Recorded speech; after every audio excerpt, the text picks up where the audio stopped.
మీరు శివాలయానికి వెడితే నందీశ్వరుడు ఉంటాడు. నందీశ్వరుడు యొక్క శృంగములలోంచి శివదర్శనం చెయ్యాలి. అసలు నందీశ్వరుడి దగ్గరికి వెళ్ళి ప్రార్థన చెయ్యకుండా శివలింగం వంక దర్శనం చెయ్యకూడదు. నంది దగ్గరికి వెళ్ళి మొట్టమొదట ప్రార్థన చెయ్యాలి.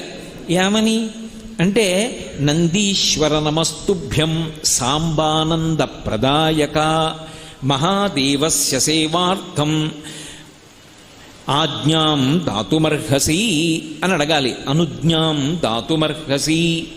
నందీశ్వర నమస్తుభ్యం. నమస్తుభ్యం అంటే రెండు చేతులు కైమోడ్చి ఇలా శిరసు ఉంచి నమస్కరించాలి. నమస్కరించి, ఓ నందీశ్వర నీకు నమస్కరిస్తున్నాను. ఎవరు నువ్వు? సాంబానంద ప్రదాయక. సా అంబ ఆనంద ప్రదాయక.